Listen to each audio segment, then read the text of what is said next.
Hey gang, Richard here.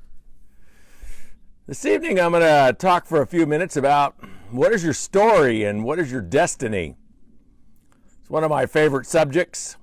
What is our story? You know, and sometimes when we talk about story, if you're in sales or if you're a recruiter, then of course you have a story about your products and you have a story about your opportunity that you're recruiting people into. But the story I'm talking about here this evening is the story about your inevitability, like the story of your future, like where are you going and what's the inevitability of you getting there. And so, you know, when I talk to people about how they're doing in their business and their career and their relationships or whatever they want to pursue in life, you can listen, you can pay attention to how people talk about their story, even though they may not be thinking they're telling you their story, and you can find all kinds of clues as to the inevitability, the destiny that they speak into their future. So this afternoon I thought I'd talk a little bit about, you know, what is that all about? And for those of you that like to dive deeper into this subject, on the 27th of this month, I'm doing a 3-hour virtual Bliss Life seminar. We'll go for an hour, we'll take a break for about 10 minutes, we'll go for another hour, we'll take a break, we'll go for another hour. And what we're going to do in that seminar is we're going to do the same thing that I do in an 8-hour Bliss Life transformational event, where we dive into, hey Tamlin, did you water the plants yet?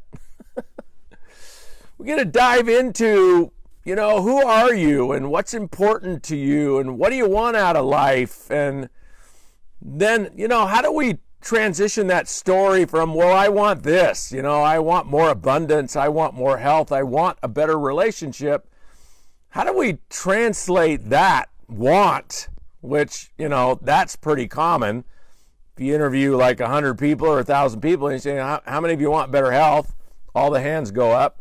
How many of you want more wealth? All the hands go up. How many of you want better relationships? All the hands go up. But if you track people for 4 or 5 years and you look at their wealth building and you look at their health building and you look at their relationships, what percentage of the population actually executes significant change over a period of time? Not very many, right? It's maybe 3 or 4 or 5%. So what happened to the other 90%? What happened to the people that wanted something to happen, but they just couldn't make that transition into manifesting it? And so what I'm here to tell you is it all lives in the story, and it lives in the language of the story. So if I were to ask you, like I was on a call with a group of people last night, and I said, you know, hey, what do you want to do in the month of October? And how about we convert what you want to do into a declaration that you are going to do it? And declaration is like a form of language that moves our story from, you know, I want something to happen, to I energize myself. I have like got all the cells in my body organized and committed and all flying in the same direction. And I got my reticular activator all fired up. So the people that I'm looking for and the opportunities I'm looking for and the ideas that I'm looking for, they're out there, right? They're all over the universe. But until you get laser focused on what you want in a way, like in a story, that you hold it as inevitable, you don't see all those things.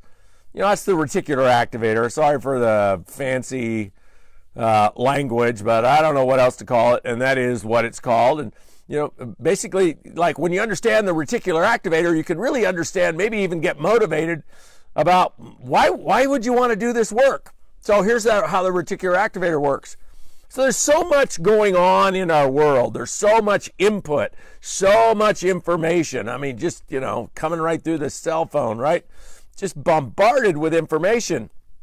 And the human mind is not designed to absorb that much information. If you go back, you know, 5,000 years or 10,000 years, or you go way back before technology, what was the mind bombarded with? Not much, right? There wasn't a lot to bombard it.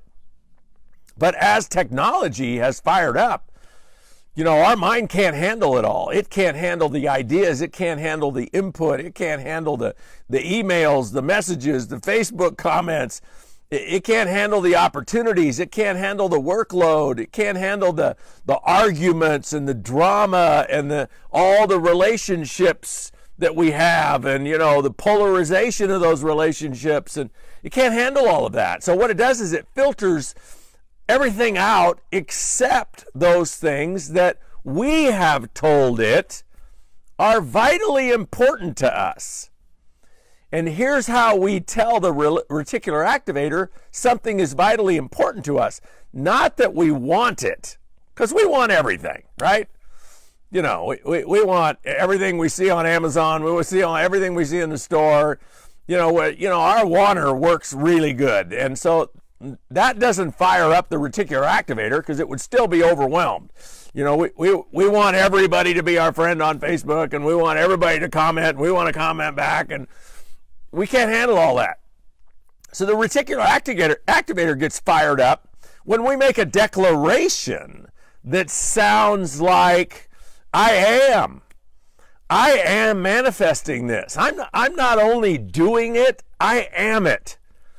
So if, for example, what you want is a transformed relationship with somebody in your life, the way you fire up your reticular activator is you start speaking about it as though the relationship is already transformed.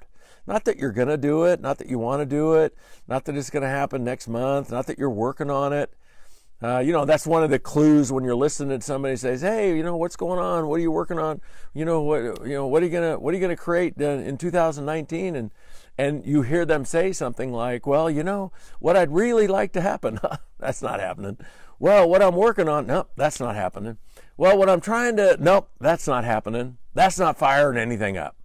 So language creates our destiny. And language creates the story, and the story creates the destiny. So you got to pay really close attention to your language. And the language has to speak to that you already are, that it's inevitable. It's not like there's kind of three phases of belief, if you will, and belief fires up the reticular activator. There's possible. So most of us got involved in whatever we got involved in, some kind of opportunity because we looked at it and we said to ourselves, well, looks like it's possible something great could happen. So, what that does is motivate us enough just to sign up and, give somebody $200 or $300 and maybe go to a couple events or something. But we don't get engaged in actually doing the work and putting our reputation on the line and risking looking good or looking bad until we move it up to where we see the opportunity is actually probable for us.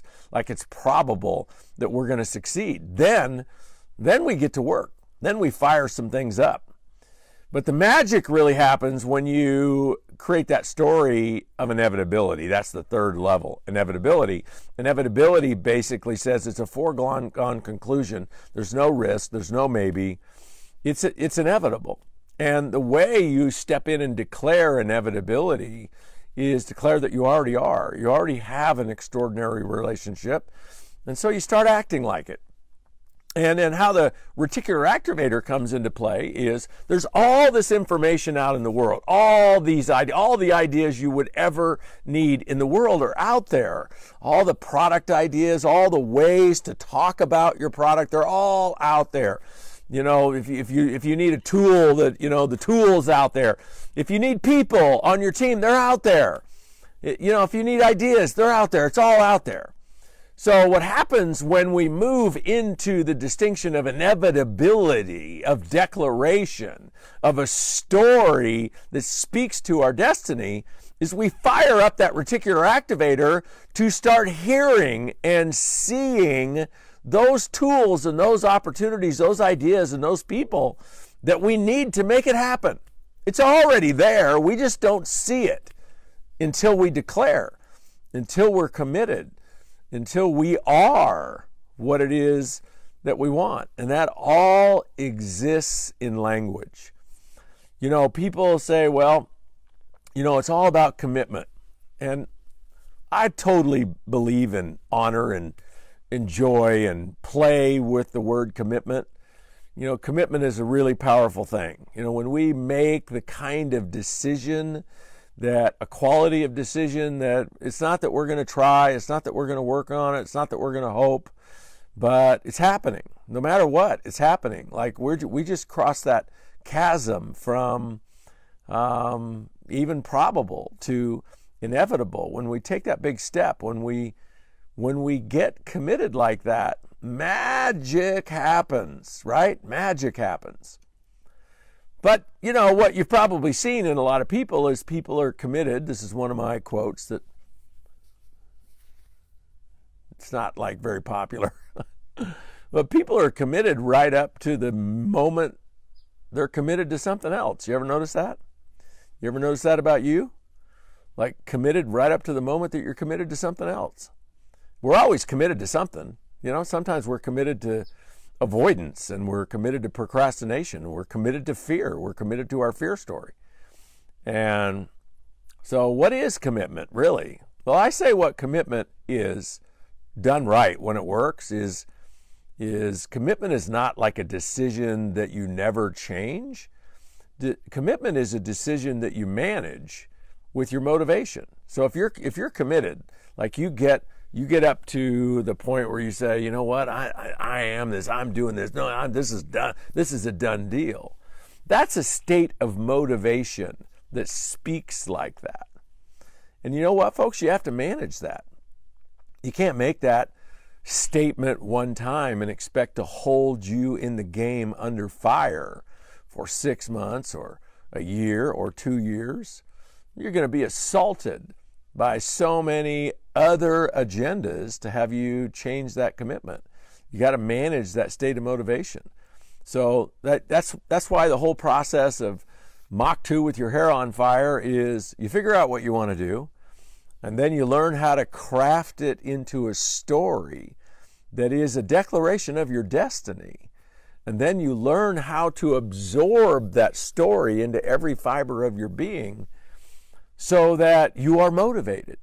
And it's not an unmotivated person that makes a commitment. There's never been a person on the planet in the history of the world that has made a commitment to do something that they weren't motivated to do. A commitment is an expression of motivation.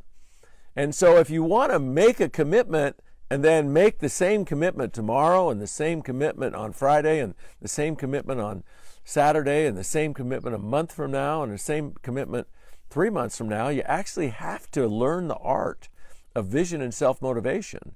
And you have to get yourself and keep yourself motivated to keep making that declaration. Because as we know, there's time, there's a gestation period, depending on how big it is that you want compared to where you are now. You make a declaration, you start that manifestation process, but it can take 3 months or 6 months or 6 years, depending on what you want. So you got to stay motivated. So that's what I'm going to do on the 27th, is spend 3 hours with anybody that wants to come and hang out. I'm not going to be selling anything on the 27th, so it's not a pitch fest. There's nothing for sale at all. It's just 3 hours of pure content and coaching. I'm going to have a few people, maybe you, Tamlin, if you'll water my plants. Maybe come on and, hey, Bobby Sager, how are you, man? I haven't seen you in a long time. Michael DiMuccio. Hello, buddy. My voice is still hanging in there. I left some of my voice in Toronto on the stage. Miss you already. Well, that's what we're going to do on the 27th, is we're going to coach some people, and we're going to go through the same process that we go through. Hello, Carla. In that 8-hour workshop, only we're going to accelerate it. And whether you show up on that workshop or not, I just encourage you to study this art, study this process, folks, because if you don't study it, if you don't master it, if you don't put it in play in your life, like really put it in play, you just spend your whole life wanting things and wishing for things and hoping things. And, unfortunately, that energy causes us to make some moves. Like, we say, oh, if you want something bad enough, okay, I'll sign up, or I'll invest in this, or I'll buy this, or I'll go here, or I'll do this. We make decisions out of our wanter working The problem is if we don't learn and master the art of vision and self-motivation, all of those steps, all of those engagements, all those decisions just end up being a waste. You know, maybe we lose money, we lose time, we lose relationships because they're false starts. You know, desire can get you to start something. It's only motivation that's going to have you finish it. And so I just encourage you, whether you study Mach 2, I've got a couple-hour video program you can study now that's, 2 hours of me on video just working you through the book Mach 2. Or you show up on the 27th, or you go find somebody that you want to listen to on this subject and you study at their feet until you master it. I know for a fact that motivation is the most important thing. It's the Holy Grail. It is what's missing. Doesn't matter what business you're in. Doesn't matter what you're looking to create. If it's fitness, if it's relationship, if it's wealth, it all boils down to motivation. You know, if you're in the fitness business, you know this, right? Everybody who wants to lose weight knows what to eat and what not to eat. I mean, pretty much. And, in a 15-second Google search on YouTube, they can learn everything they need to know about how to get fit. That's not the missing, right? The missing is the motive. The missing is the state. The missing is the story that speaks to destiny. And it's the same thing in relationships. You could read one book, women are from Venus and men are from Mars. Or you could just study the 5 love languages. You don't need to learn anything more about relationships than those 2 books right there. But that's not what's missing in relationships. It's motive. It's motive in the moment. You can make all the promises and all the declarations and all the commitments you want. But if you don't manage your motivational state in every moment that you have an opportunity to speak into your relationship, you're not going to manifest what you want. And it's the same thing in wealth building. It doesn't matter what you do. A lot of us do network marketing. There's no secret to what it takes to succeed in network marketing. You have to promote. You have to invite people to look at what you're doing. And you have to do it on a regular basis until you get enough people on your team. And, there's some methodology and science to that. You can get that for free on YouTube as well. That's not what's missing. It's never missing who do I talk to and what do I say to them and what do I do if they say no. That's never missing. What's missing is the motive to look at the people in your phone and look at the people in your contacts and look at the people that you meet on a regular basis and be motivated to talk to them. And then trust the fact that if you're motivated, you'll figure out what to say. And if you're motivated and they say no, well, recognize they're supposed to say no. 9 out of 10 of them are supposed to say no. So there's only one response to people saying no. It's like, high five. You're one of the 9. And go find the 1 out of the 10, right? So that's all I got to say tonight.